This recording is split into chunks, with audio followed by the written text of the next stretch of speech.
கள்ளக்குறிச்சி மாவட்டம் சங்கராபுரம் அருகே உள்ள அரசுமட்டு கிராமத்தில் பெரிய ஏரி உள்ளது. இந்த ஏரியில் சட்டவிரோதமாக இரவு பகல் பாராமல் சங்கராபுரம் வருவாய்த்துறை அதிகாரிகள் மற்றும் போலீசார் உதவியுடன் லோடாக லாரியில் வண்டல் மண் கடத்தி ரியல் எஸ்டேட் செய்யும் பெரும் முதலாளிகளுக்கு வண்டல் மண் கொள்ளையெடுத்து இறக்குமதி செய்து வரும் சம்பவம் பெரும் பரபரப்பு ஏற்படுத்தியுள்ளது. இந்த ஏரியில் பாதாள குழி போன்று தோன்றி வண்டல் மண் கொள்ளையடிக்கப்பட்டுள்ளது.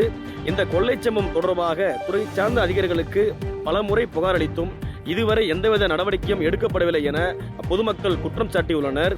இந்த வண்டல் மண் கொள்ளை சம்பவத்திற்கு துணை போகும் அரசு அதிகாரிகள் மீது உரிய நடவடிக்கை எடுக்க மாவட்ட நிர்வாகம் முன்வர வேண்டும் எனவும் சட்டத்திற்கு புறம்பாக விவசாய பயன்பாடு என்று கூறிக்கொண்டு ரியல் எஸ்டேட் செய்யும் தொழிலதிபர்களுக்கு பல லட்சம் ரூபாய் மதிப்புள்ள வண்டல் மண் கொள்ளை தொடர்ந்து இந்த பகுதியில் நடைபெற்று வருகிறது. தொடர்ந்து வண்டல் மண் கொள்ளையில் ஈடுபடும் நபர்கள் மீது உரிய நடவடிக்கை எடுக்க வேண்டும் என பொதுமக்கள், சமூக ஆர்வலர்கள் மாவட்ட நிர்வாகத்திற்கு கோரிக்கை விடுத்துள்ளனர் என்பது குறிப்பிடத்தக்கதாகும்.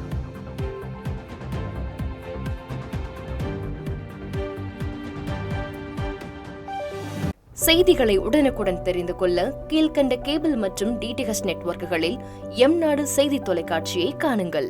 பாதகம் செய்பவரை கண்டால் நாம் பயம் கொள்ளலாகாது பாப்பா. மோதி மிதித்துவிடு பாப்பா, அவர் முகத்தில் உமிழ்ந்துவிடு பாப்பா. அண்மை செய்திகளை உடனுக்குடன் தெரிந்து கொள்ள இணைந்திருங்கள் எம்நாடு தொலைக்காட்சியுடன்.